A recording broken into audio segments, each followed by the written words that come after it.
pleasant enough little town, as long as you keep out of the rough quarters. $50 be enough? More than sufficient, I should think. Thank you. Just sign here. You can pay me back later. Don't you trust me? It's a matter of bookkeeping. Trust doesn't enter into it. Reduce everything to pounds, shillings, and pence. The whole point of your voyage was pounds, shillings, and pence. Yes, that was one purpose. To wind up my husband's estate, sever finally with the past. Then I shall be free. No commitments. And no direction. Although I never allow myself to be blown about by the winds of chance. So what are you seeking? Signpost. To the future. Oh, whose future? Yours or mine? Perhaps both. Oh, excuse me, sir. Oh, come in, Baines. This is Mr. Dragon, sir. Excuse me. Oh, business first. I've been expecting you, sir. Onedin. Until later, James. Yes. Mr. Dragon. Thank you. The men was wondering about a sub, sir. Every man of them's ready to go ashore, spruced up and Jim Dandy. But unless they has $1 to jingle, the crimps are going to entice them away with promises of oars and brandy. I mean, they're sighting notes of hand, and that's the last we'll see of them. Yeah. Well, they'll wake up aboard a Down Easter, Frisco bound. I know. Right then. $5 a head, not a cent more. Aye, sir. Drink, Mr. Dragon. Thank you. We had intelligence of your arrival by Atlantic Telegraph. Yes, what sort of cargo have you got for me? Punctual, very punctual. You made good time. It's a fast ship. Baines is a driver. Glad to hear it. Trustworthy, is he, your captain? Open as a book. Right, what have you got for me? Bullion and mail. Steam packet as usual, but as usual, the confounded contraptions bust the guts. You've got 15 days delivery. Can you meet that obligation, sir? Must be years since mail was carried by sail. No steamers available? Canard have 3 under contract, but they've been withdrawn by the Admiralty. No. Seems your government's a style uneasy about the Suez Canal. It's a choice fat plum to fall your way, not likely to fall again. Baltimore to Liverpool. Well, with the following wind, reckon we'll do it in 12 days. You'll need a strong route. For the bullion? Gold, Mr. Onedin. $1 million worth. Oh, do cheer up, Leonora. James isn't the only man in the world. No, but he's the only one I want. No. It's your trouble. No opposition. What are we to do with her? A hopeless case. Hopeless. Are you so set upon marrying James? Yes, of course I am. Then we must take you in hand. It's now or never. First, you must learn deportment. And how to conduct yourself in the presence of a gentleman. You must attract men as the flame attracts moss to the candle. I don't want to attract men. I want to attract James. Then you must put yourself in our hands. All right. What do I do? Well, first of all, this hat. Yeah, that's a... And that dress. What's wrong with this dress? Well, it does not suit your colouring, Leonora. And it's shapeless. Whoever made this monstrosity? My seamstress? Then you should send the creature to the hulks. You look like something from a rummage sale. Rummage sale? What do you think, Sarah? I think we should start again, from the beginning. A steering engine? Aye. It operates by a system of hydraulics.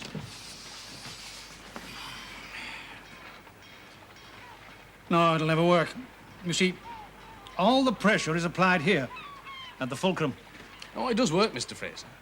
It's been operating aboard the Onedin since the day she was fitted out. It's your son's invention. Ah. Well, Albert always was ahead of his time. Oh, no, you don't follow. Look, if a device like this were made available to the shipping industry as a whole, it would be worth a fortune. You build ships, Mr. Fraser. You know full well that the weak point of all steamships is a series of rods and chains connecting the wheel to the auxiliary steering engine. It's exposed to wear and weather. It only requires one link to snap and the whole ship is helpless. Now, Albert has resolved this problem by replacing these rods and chains with hydraulic fluid, running in copper pipes below deck and sheltered from the weather. It's never required attention since the day it was installed. Interesting. But Onedin owns that ship. Aye. But Albert owns the patent. Well, of course he does. And I fail to see what benefit this is to me. Or to you, Captain Fogarty. Well, those patent rights will lapse next month unless an extension is applied for. Albert's in Argentina, James Onedin in America. That just leaves you and me. Mr. Face.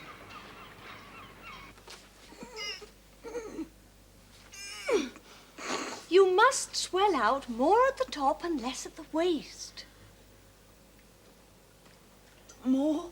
More. More? Yes. Oh, that's better. Can't breathe. Well, the measure of success is when you're afraid to breathe. Try walking across the room. Head up. Shoulders back. I think we can make something of her. Well, she does have certain attributes. Yes, but that hair. Here, sit down, Leonora. On the chair, take it easy. Now, Sarah, loosen these curls. Oh, Stop. no, leave me alone. What does it matter? James is far away in America anyway. Well, that's true. Well, she must have someone to practice on first. But who? Oh, there must be someone. What for? To escort you. To parties, theatres, to set tongues wagging. He must be somebody single, unattached, and trustworthy. Oh. Cousin Richard? Cousin Richard. Cousin Richard? Bullion safely stowed? Aye, with 2 armed watchmen standing guard. I'll be happy until we've got deep water under the keel, though. $1 million worth of the devil's currency would tempt an anchorite off his perch. My anchorites are still ashore wetting their whistles. I trust you'll be ready to sail with the tide. All right, first light.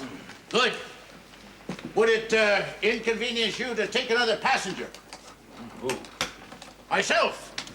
I have urgent business commitments in London. Now, your money's as good as the next man's, I suppose. That's settled. To a successful and profitable voyage. Well, let's hope so. It'll take more than hope to get that crew aboard, sir. You've lost them. $5 wasn't enough. They've been shanghaied.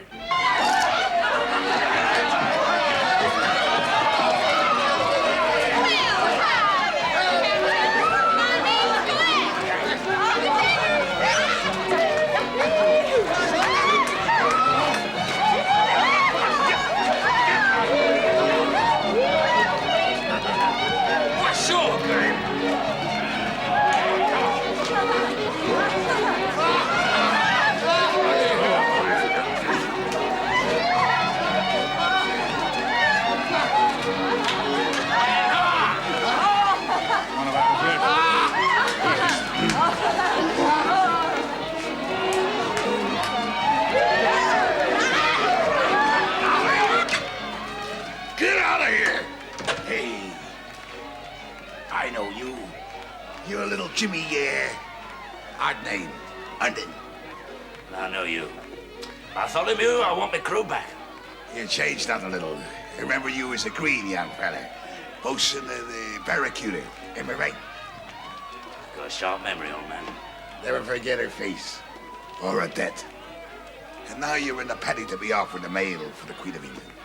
Still well informed, eh? Still my waterfront. Let's get down to business then, eh? How much? I can get you a prime crew, saltwater men to the teeth. Every man jack eager and willing to sail aboard an Onedin ship. But I want my crew back. Right then, 1 day's pay per man in advance. It's not possible, Mr. Onedin. Your whole cruise took a notion to whaling. You can't tell me! Yeah. Business is business, Mr. Onedin, and the search we honor were first. Dire needs are dire need. Well, I'm sure we can arrive at a satisfactory arrangement. Plenty of good men in there.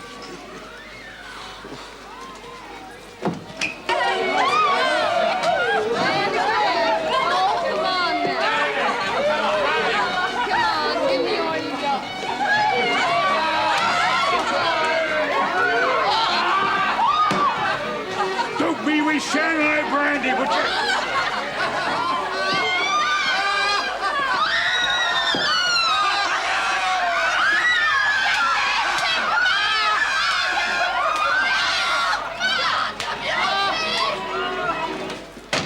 I want none of that scum. Shall we say $10 a head? Due in Liverpool in 2 weeks' time. That'd be out of pocket. $5 a head. Oh, you always did drive a hard bargain, as I remember. Will you take a little refreshment while we discuss the deal? Found myself aboard a Yankee bloodboat, halfway round the Horn. Look, I don't want any beachcomber stiffs or drunks. What can you do for me, old man, eh?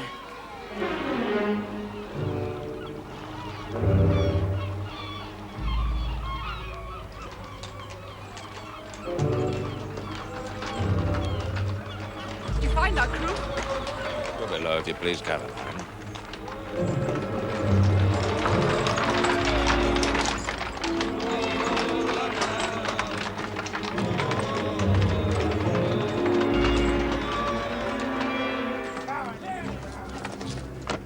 Hi, Jake, scan him off. Come on, Peter. Come on, get him off. Get out. Come on, get him off. Hey. Come on.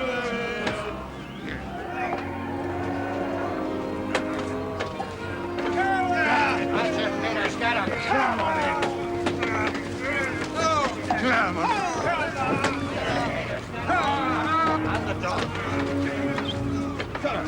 Get him. Come on. You're on it. Open, Captain. Signed on as bosun. Right, Hogan. Gather well and drive below. Aye, aye, Captain. Come on your feet, you scum. Come on. Move. Move. I got it.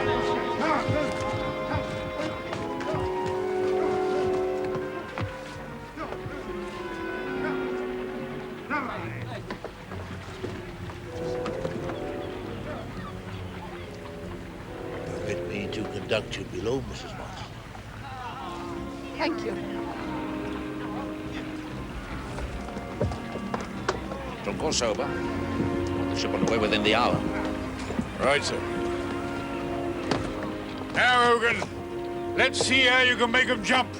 Come on, you lazy, drunken load of misbegotten scabs. Put some beef into it.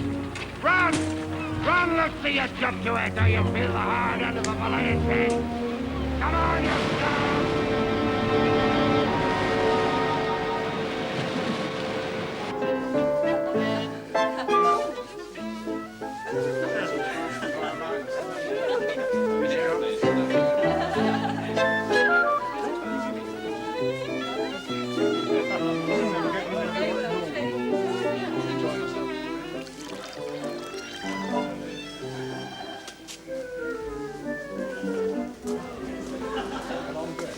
Come, sir. No heel taps. Thank you, Captain Webster. I have quite sufficient.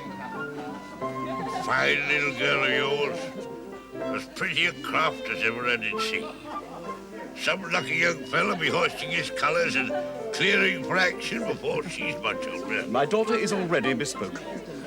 I've given the matter long and careful consideration and come to the conclusion it is high time she was married to someone of mature judgment and stable character. An opinion reinforced by her quite frivolous behavior these last few days. That dress is quite immodest. Aye. To be cast up on a lee shore with all that top and back. Want to get her wedded and buried. That always takes the starch out of the stage. You have a quite disgusting turn of phrase, Captain Webster, which I tolerate only in consideration of your advanced years. Oh, you're sanctimonious, prating, preaching crew of backsliders nowadays. In any case, whatever I say, she will have her way and marry the man. Well, you'll not waste her on that prancing fop. No, of course not. I'm talking about Mr. Onedin. What? You wouldn't throw her away on that parsimonious son-in-law, man? It so happens that Mr. Onedin is Leonora's choice. I shall discuss terms with him on his return.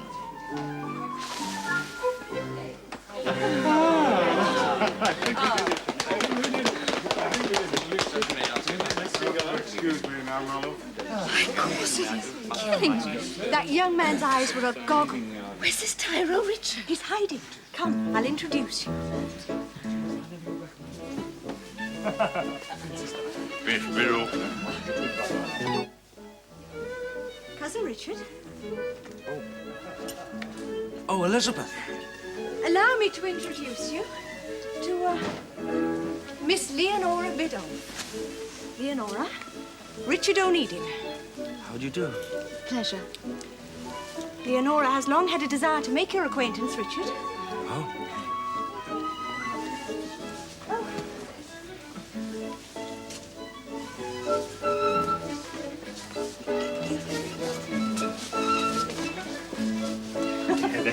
You ask a great deal for what is rightfully mine, Captain Fogarty. Your son's, Mr. Fraser. The patent is Albert's. It belongs to Fraser's. Not in law. If James Onedin returns within the month, he'll snap it up from under your very nose. Well, I suppose I owe you some recompense for your information. But £1,000 is a great deal of money. A drop in the ocean compared to the value of those patent rights. As you yourself can make no possible claim, what's to stop me from simply renewing the option on my son's behalf, letting you whistle for your reward? Sense of moral obligation. I believe you to be a hard man, Mr. Fraser, but a just one. Acceptance of your compliment is liable to cost me dear. You must have some reason for fixing upon such a figure. There's more than common greed behind it. It will enable me to make a new beginning. £1,000 as capital, I can make a fresh start abroad. Oh. Australia, I thought. So, I am to capitalize the venture, am I? Very well, Captain Fogarty. I dare say it's worthwhile, if only to keep it out of Onedin's hands. What will you require? Your authorization. And on the 15th of the month, I shall be outside the door of those patent office waiting for them to open. £1,000 on delivery.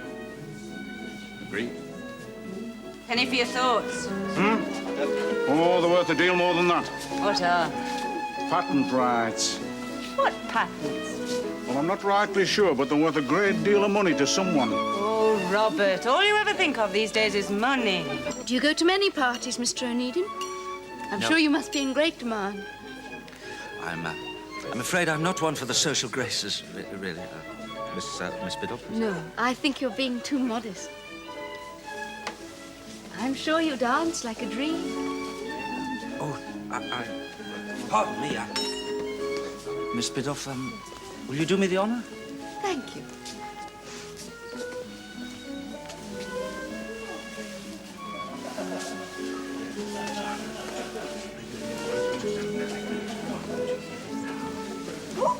I'm so sorry.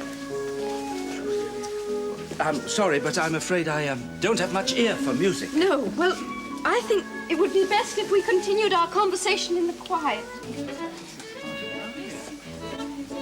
Come away with me, Elizabeth. No, Daniel, don't start that again. Albert will never come back, you know that. We could go away and start a new life together. No, I've already told you. But I couldn't earn enough money to take care of you and William. Well, I have money now. Oh, Soon will I. Talk a bit later. there's nothing to talk about. I'm afraid you must find my company rather boring, Miss Biddulph. Well, to be quite frank, yes, I do, Mr. Onedin. It's always the same when I'm in the company of the fairer sex. I'm afraid I lose my wits completely. Even with me? The more beautiful the lady, the worse I become. Oh, dear. Poor Richard. Hey, you wouldn't think it, but I'm chairman of 3 companies and sit on the board of 4 others. I'm not a silent member then. No, indeed. My fellow directors think twice before they cross me. But to have such authority in business and to be in mortal terror of the weaker sex. Well, you see, I've had no social life. What? None whatever? No. My father believed in keeping my nose to the grindstone. He died when I was 19, and the responsibility of the brewery fell on my shoulders. Well, I believe I've made a tolerably good job of it. Indeed, in time, I launched several ventures of my own. That sounds like a true Onedin. Just like James. Cousin James? Now, there's a man after my own heart. Oh. Sharp as a needle. Man of considerable attainment. You know, I remember several years ago, I was only a child. Yes, go on, tell me about it. I must be boring you, I think. No, you're not boring me. What do people think? Just the 2 of us sitting together, I think. I think I'm monopolizing you. I don't mind being monopolized.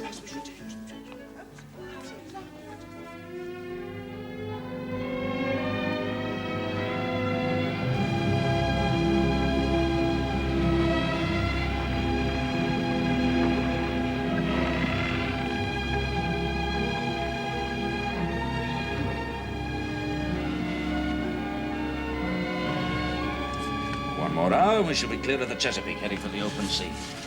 You make navigation seem so easy. It is. We calculate by applying the principles of spherical trigonometry. And it looks incredibly complicated. That's all, Dan. James, is she still uppermost in your mind? No. Biddulph was right when he said the memory would fade. You know, James, you really ought to consider marrying again. Oh, why? You require a son. Is that the only reason? Yes. I think it your only reason. Already have a daughter. Poor child. She's well cared for. Oh, it passed from hand to hand like an unwanted parcel. With a father who appears out of the night like some fairy story ogre. Have you no affection for her? Can't help it. There it is. So the memory has not completely faded. Poor James. Yes, you really must marry again. I have thought of it. And readily took no for an answer. And no doubt if I were to ask again, would receive the same reply. Oh, so you want the reply before putting the question. What are you afraid of, James? A second rebuff? Or that I might say yes?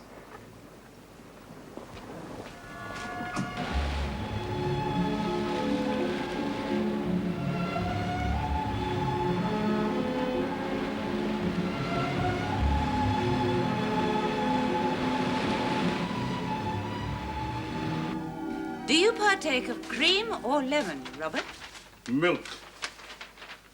Do you take sugar? You know perfectly well I take sugar. Oh, really, Robert? Hey, Bess China, we expecting visitors? If you mean, are we entertaining? No, we are not. How could we possibly ask any guest to partake of hospitality with all this? And you in your shirt sleeve. A man has the right to spread himself in the privacy of his own home. I'm busy. Application and diligence are the true hallmark of genius, I always say. Patent rights. That's what they said. Patent rights. It'll be here somewhere. What patents, dear? Patents worth a great deal of money. Something to do with the ship. Our ship. Oh, they're sharp, those two. Very sharp. I do think, dear heart, that your perspicacity and acumen in matters of business are far in excess of that of either Mr. Fraser or Mr. Fogarty.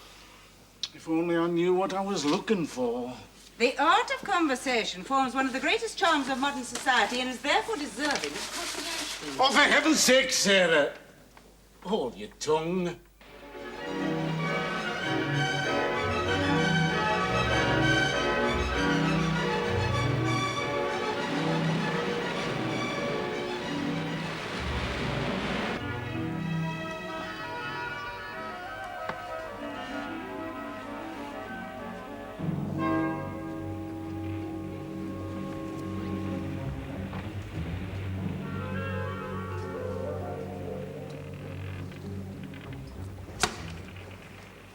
Mrs. Maudsley. Mr. Dragon, I see you suffer from the same bump of curiosity as myself.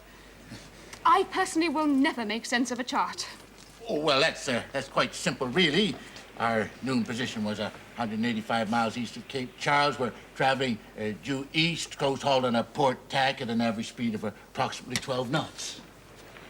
Where did you acquire all this knowledge, Mr. Dragon? At sea, I was a master mariner before my leg was crushed in the fall. Yes, well, I must leave you to your studies, Mrs. Maudsley. Good afternoon. Good afternoon, Mr. Dragon. Onedin. What did he want? Mr. Dragon was explaining our present position to me. Got no right in the chart room. No.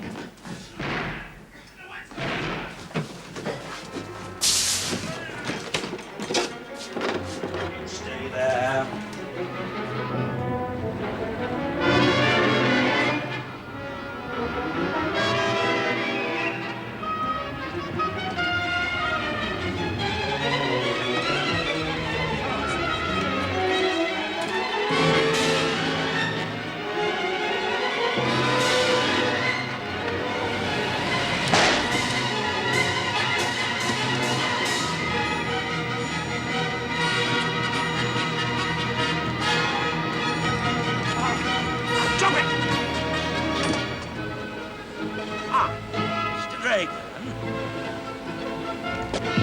Thank you, Mr. Onedin. James!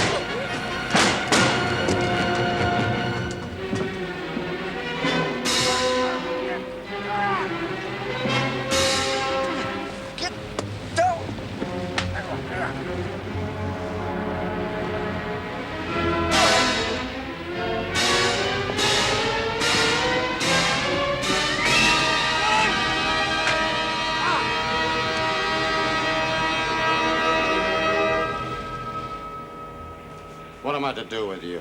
Knock us on the head. Chuck us over the side. That was our intention. Only something happened to change that situation. Dragan was your navigator. And now he's dead. We have a problem. Now, one of you will navigate. Now, the choice is yours. But I don't do your navigation for you. Only any threat, insult, or injury, I'll run the ship in circles. I can read a chart, Onedin. All right, then. I say that's our position. Now you prove it otherwise. Our rendezvous is 2436 north by 7120 west. About 800 miles from there, our noon position. Now, you've got 4 days, Onedin. You'll hang. Ships disappear, Captain. And the crew's with them. They've been promised $1,000 a man. If they live to collect it, eh? You and I have got along fine, Onedin. Just fine. Now, keep your eye on them. I counted 6 mutineers. Rest of the crew were as taken by surprise as we were. Must be expecting a small island schooner. Maybe off the Bahamas, eh? Yeah, they don't want the ship. It's the gold they're after. So they'll sink the ship and us with it. We've got 4 days.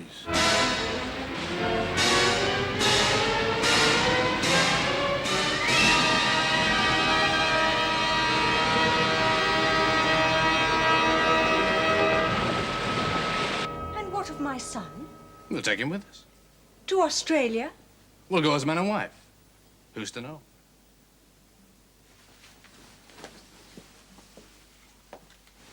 I am to give up all this? An accumulation of debts. It's a grave risk. It's a new life. At the other side of the world? It's a wealthy country. Well, what will you do? We'll raise sheep. Sheep? Yes. Australian wool and Australian mutton. Fortunes have been made and are waiting to be made.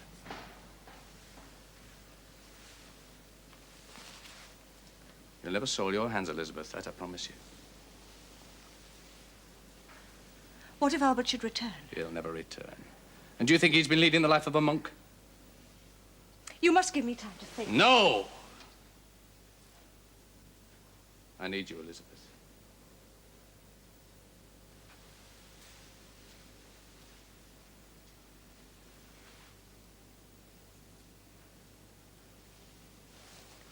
Oh, Daniel. I must ask you, sir, to declare... Oh, thank you. To declare your intentions towards my daughter. Do you partake of sugar? 1 lump or 2? Thank you, too. Well, sir? Oh, my intentions are by no means as unworthy as your suspicions. Miss Leonora has just been kind enough to honor me with her company. There is gossip, sir. Gossip. Do try some seed cake. It's from a very old recipe, and I would so appreciate your opinion. Yes, my daughter is utterly lacking in guile. She cannot be expected to comprehend the wiles and stratagems of idle-tongued rumor-mongers. And the girl is never free of your company, damn it. I assure you that your fears are ill-founded. Yes, and I tell you, sir, that there is gossip. Seed cake. Thank you. Moreover, sir, you must be aware that it is my avowed intention that she should marry your cousin, James Onedin. Yes, well, I am also aware that that is Leonora's intention. Honestly, I don't see myself in the role of rival. Yes, well, I forbid you to continue this association. Oh, well, now, surely that must be a decision up to your daughter. She will obey me. Oh, well, now, if you're going to play the tyrant... Now, don't you cross me, young man. Sauce for the goose, Mr. Bildoff, is also reputed to be sauce for the gander. And what is that supposed to mean? I believe that you're in the process of expanding one of your coal fields. You borrowed substantially. I hold your paper. So don't you cross me. I'm ready, Richard, dear. Oh, dear, no. Well, thank you, Sarah, for your hospitality. Mr. Biddulph, it's been a pleasure. Good day to you, Mr. Onedin. Leonora.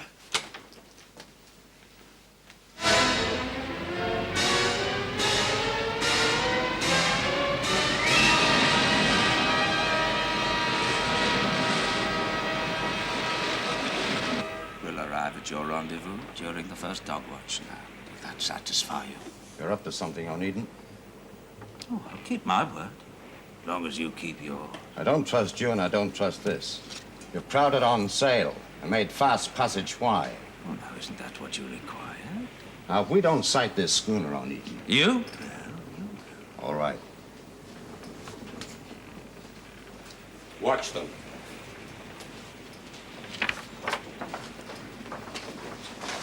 Time's running out.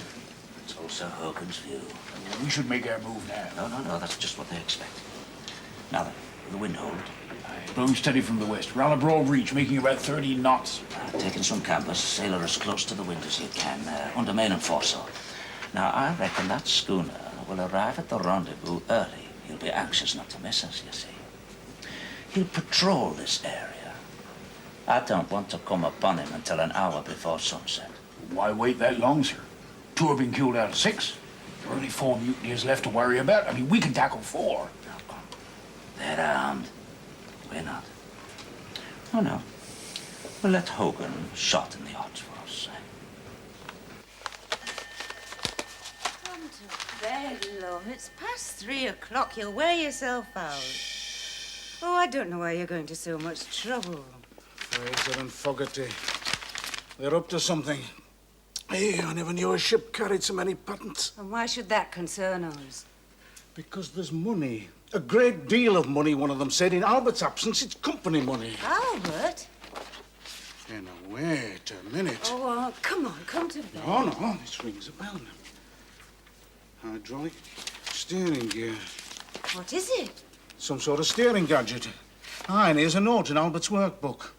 Patent applied for, granted, quintennial option of renewal on payment of £5. Due on the 15th of September. That's next week. I shall confront Fraser.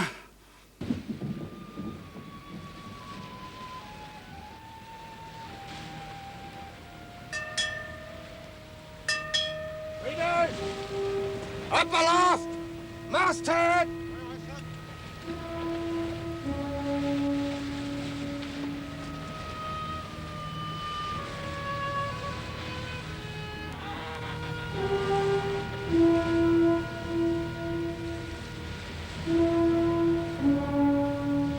Hoist away! Red canvas. That'll be your recognition signal, no doubt. A strange flag would only arouse suspicion. But who'd pay attention to an odd sail? Very clever.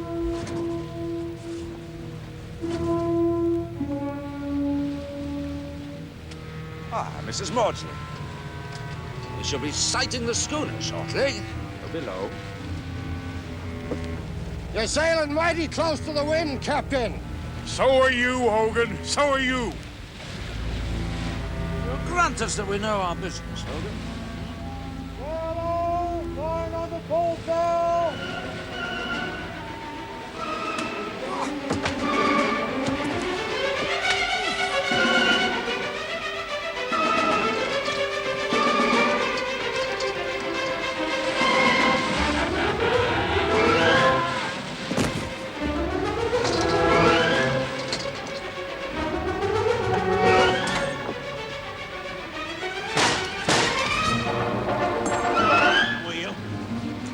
The crew.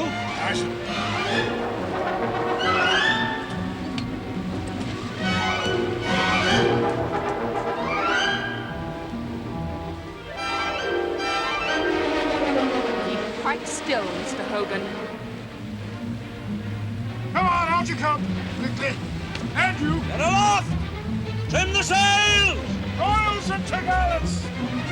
Come on, sail all braces there.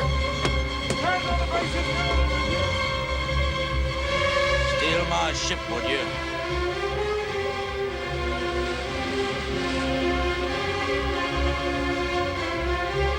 I haven't got the time to hand you over to the authorities, nor the inclination to keep you on board.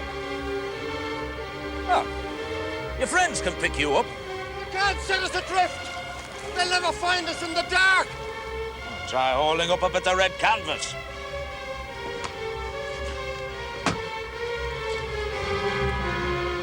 Captain Baines, Liverpool in 11 days.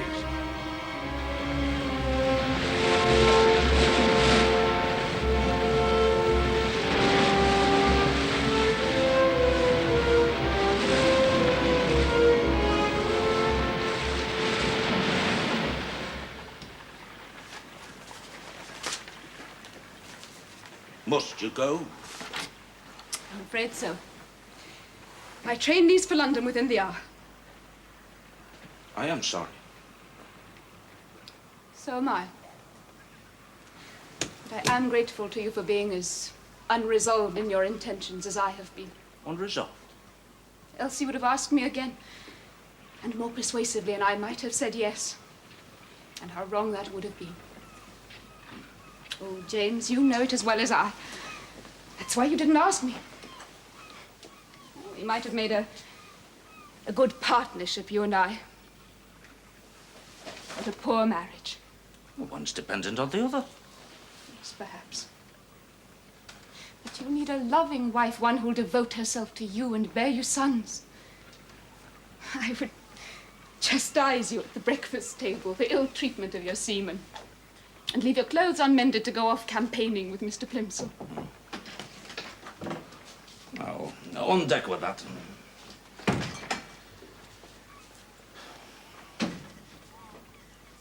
London, eh? Well, I'll certainly keep you busy there, eh? Indeed, I hope so. Ah, well,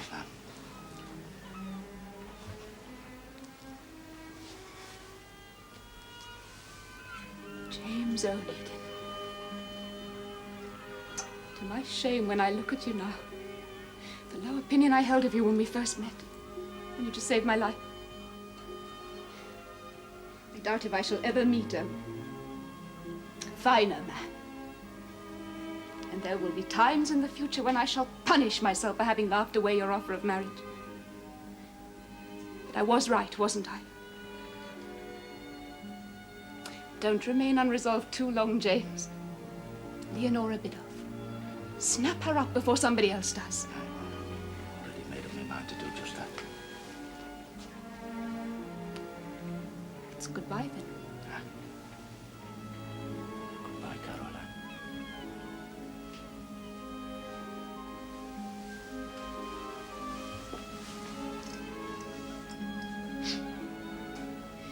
And when you do propose to Leonora Biddulph, make a better job of it than you did when you paid your addresses to me.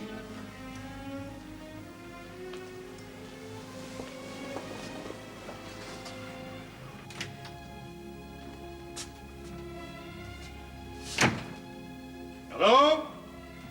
Elizabeth? Anyone at home? Elizabeth?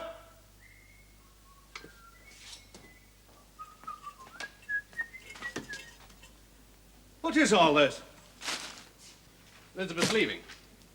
Closing the house? Aye. Did you bring the money? Why the devil should I bring it here? Will you stop that damned hammering while I'm talking to you? Robert came to see me. He wants to apply for the patent rights on behalf of the company. The only way to put his nose out of joint is to obtain Elizabeth's proxy.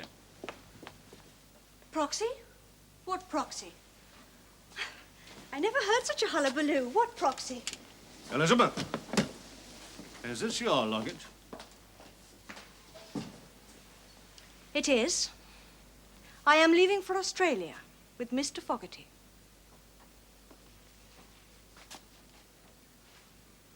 You adulterous little bitch! Guard your tongue, Fraser. If I were a younger man, I'd thrash you within an inch of your life. If you were a younger man, you wouldn't dare. You disgust me, madam. You not only betray your husband, you expect him to finance your damn paramour into the bargain. Not a penny piece, Daniel, not a penny piece.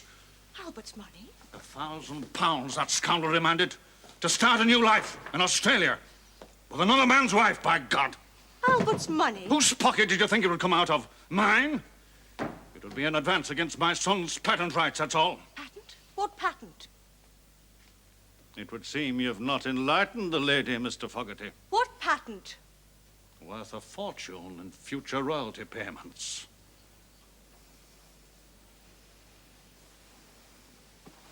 Is this true? It's a twisted version of the truth. But we're not allowed to interfere with our plans, right? Our plans? Your plans, you mean? You not only entice me to betray my husband, you expect me to finance your damn sheep farm into the bargain. Nonsense. It was a straightforward business accommodation. Straightforward, indeed. You knew all along that patent money was mine. Albert's. And only if the option was renewed. Sell my house. Go to Australia, raise sheep. With my money, never. Just how far has this affair progressed? This far and no further. Fogarty. You heard what Elizabeth said. I suppose I must accept your word for what it's worth. Sign here, Elizabeth. And here. Pen and ink. Pen and ink. As for you, Mr. Fogarty, are you still of a mind to emigrate? I am. Alone? Do I have any choice? For heaven's sake, Elizabeth, always read before signing.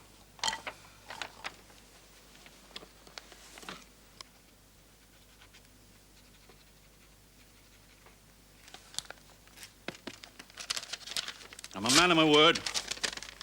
Take your Judas money and yourself to the devil.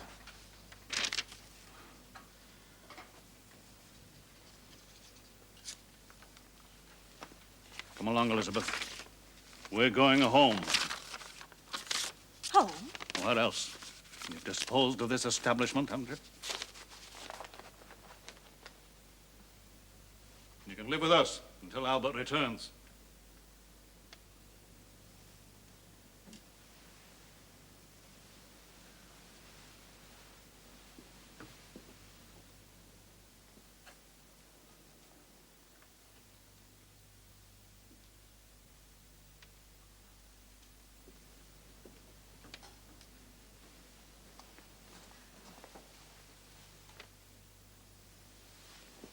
Meanwhile, this skeleton will remain firmly locked in the closet. Goodbye,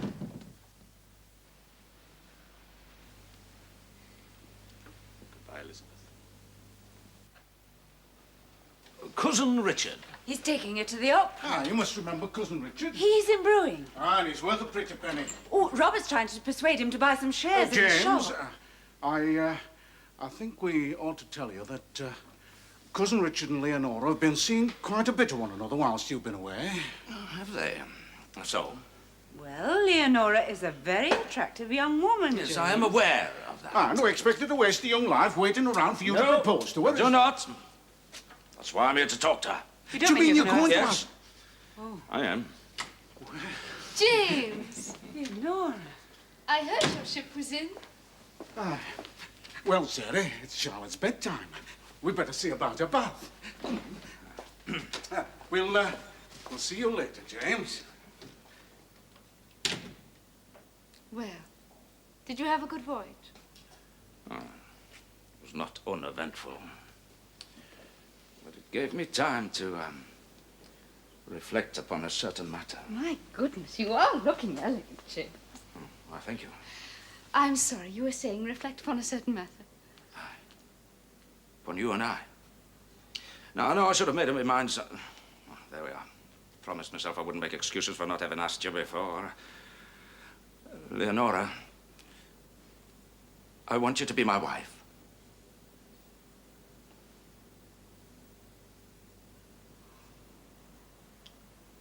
Would you like me to repeat that? No, in case you no, didn't hear? no, please don't.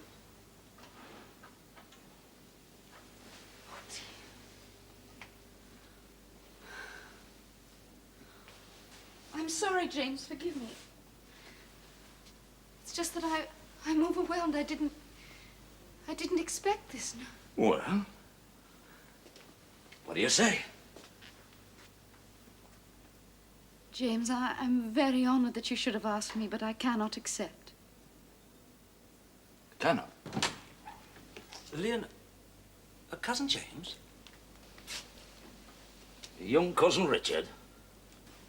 Leonora, we mustn't keep the carriage waiting. No, Richard, I shan't be a moment, please. You see, James, since you've been away, Richard and I have... Well, the banns are to be read on Sunday. Isn't it extraordinary? I didn't mean for it to happen like this, not at all. But Richard just swept me off my feet. Well, no, that's not quite true. You see, I began by feeling sorry for him. And then I started to respect him. And now I'm in love with him, James. Congratulations. Thank you. Well, best not keep him waiting, eh? No.